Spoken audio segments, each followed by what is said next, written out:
John Dalton observou que alguns compostos, constituídos pelos mesmos grupos de elementos, apresentavam razão de massa diferentes, o que em princípio contrariava o que era previsto pela lei das proporções definidas, de Proust. No entanto, Dalton observou que essas relações de massa elas correspondiam a determinados grupos. Para entender melhor um pouco isso, vamos observar um conjunto de experimentos apresentados por Dalton. Nessa tabela são mostradas amostras, aqui identificadas de A a F, e a composição, ou seja, a massa de ferro e de oxigênio de cada uma delas. Se nós fizermos o cálculo da razão de massa entre a massa do ferro e massa do oxigênio, nós vamos observar, no primeiro caso, uma razão 2,84, ou seja, a massa de ferro dividida pela massa do oxigênio, enquanto no segundo caso, essa massa permanece aproximadamente constante. Para a amostra C, nós já observamos um valor bem diferente. E ao fazermos esse cálculo para as demais amostras, nós vamos observar dois grupos, ou seja, um conjunto de amostras cujo valor, razão de massa de ferro e massa de oxigênio é em torno de 2,30, e um segundo grupo com valor em torno de 3,5. Isso mostra que essas amostras de ferro, ou essas amostras de óxido de ferro, melhor dizendo, embora sejam compostas pelos mesmos elementos, elas vão ter razões diferentes, o que fez Dalton perceber que isso possivelmente estava associado à estrutura inicial da matéria. E foi isso que deu base para Dalton formular o seu modelo atômico, que é o primeiro modelo atômico que nós temos. Esses resultados, eles podem muitas vezes ser mais facilmente observados se nós, ao invés de representarmos o valor da massa, nós representarmos a porcentagem em massa.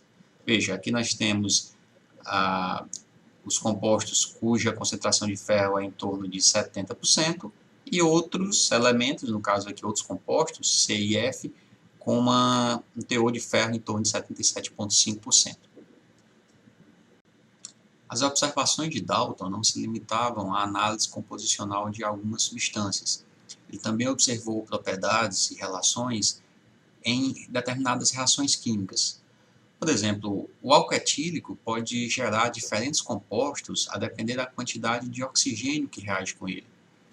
Aqui nós temos um exemplo de resultados experimentais da massa de oxigênio necessária para reagir com 100 gramas de etanol, que origina esses compostos aqui apresentados, gás carbônico e água, aldeído acético e água, ou ainda ácido acético e água.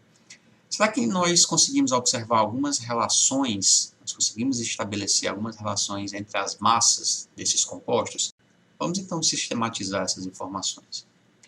Aqui nós temos a massa de etanol e as massas de oxigênio que originarão diferentes compostos. Vamos levar em consideração aqui essa massa de oxigênio menor e dividir os demais valores por ela. Por exemplo, no primeiro caso, nós vamos observar esse valor como sendo igual a 6. No segundo caso, dividindo essas massas, nós vamos observar 2. Esses números são números inteiros e também são números pequenos. A partir de observações desse tipo, Dalton chegou a uma forma mais simples da lei das proporções múltiplas, que pode ser entendida da seguinte forma. Se dois elementos formam mais de um tipo de composto, as massas de um elemento combinados com a massa fixa do segundo elemento serão múltiplos de número inteiro e pequenos. Isso vai dar base ao modelo atômico proposto por Dalton. Vejamos agora um outro exemplo envolvendo um composto formado por cloro e ferro. Nessa tabela, nós observamos as composições percentuais de dois compostos, o cloreto ferroso e o cloreto férrico, e a partir dessa composição percentual, nós podemos dizer que isso é equivalente a que, em 100 gramas da amostra, nós temos uma determinada massa de ferro, uma determinada massa de cloro para o primeiro composto e os valores correspondentes para o segundo composto. O que nós vamos fazer aqui é observar a relação de massa entre o cloro e ferro no primeiro composto e no segundo composto. Para fazer isso, nós vamos aplicar nessa equação a massa de cloro, no composto que apresenta a maior massa correspondente de cloro, né, pela massa de ferro, dividido pela massa de cloro do primeiro composto e a massa de ferro nele. Nós vamos observar que essa razão vai dar o equivalente a 1,51. O que é que isso quer dizer? Utilizando um pouco da linguagem adotada por Dalton na época da observação desses experimentos, nós dizemos que para o primeiro composto, para cada parte de ferro, nós temos uma parte de cloro, enquanto no segundo composto, para cada parte de ferro, há 1,5 partes de cloro. Vejam que nós estamos empregando esse termo partes, porque a partir dos conceitos obtidos desse tipo de abordagem, foi que Dalton elaborou um conjunto de postulados que mais tarde veio a ser conhecido como modelo atômico de Dalton. Então, vejam que essa representação aqui ela pode ser feita de uma forma um pouco mais simples.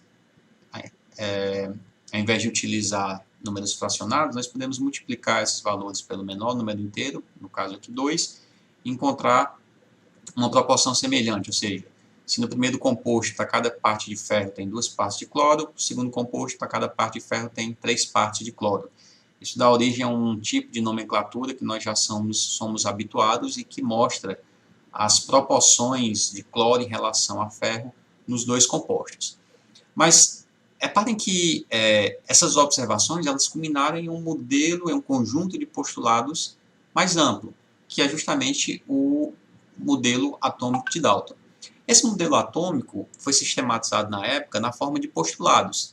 Esses postulados são os seguintes. Primeiro, elementos são compostos de partículas extremamente pequenas chamadas átomos. Átomos, do grego a, de negação, e tomos, de divisão, ou seja, algo não divisível, em alusão ao termo utilizado pelos filósofos gregos da antiguidade, mas agora apresentado a partir de um conjunto de experimentos que mostravam a relação entre a substância, entre as partículas que compunham as substâncias.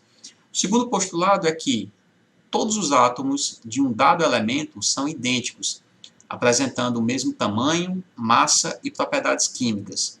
Portanto, átomos de um elemento são diferentes dos átomos de todos os outros elementos. Além disso, os compostos que seriam formados por átomos são formados por átomos de um ou mais elementos. Em qualquer composto, a razão entre o número de átomos de quaisquer dois elementos presentes é sempre um número inteiro ou uma fração simples. E, finalmente, o quarto postulado, uma reação química envolve apenas separação, combinação ou rearranjo dos átomos. Não resulta na sua criação nem destruição. Então, repare que esse postulado, na verdade, congrega as leis ponderais, lei da conservação de massa, das proporções definidas, das proporções múltiplas, além de outras leis ponderais que são semelhantes a essa, mas a partir desse entendimento nós temos a compreensão mais ampla da própria matéria, ou seja, a partir da sua base, que é o átomo. Vamos então voltar ao exemplo dos compostos contendo ferro e cloro. O que nós tínhamos observado é que a relação é de 2:1, cloro-ferro no primeiro caso, e 3:1, cloro-ferro no segundo caso. Então, para esse primeiro composto, o que nós temos é o seguinte: a razão de cloro-ferro equivale a 2 átomos de cloro para 1 átomo de ferro, enquanto no segundo composto, no cloreto férrico, essa razão é de 3 átomos de cloro para 1 átomo de ferro. Nós representaríamos isso, ou seja, os compostos são agregados de átomos e os átomos, por sua vez, são representados por objetos esféricos.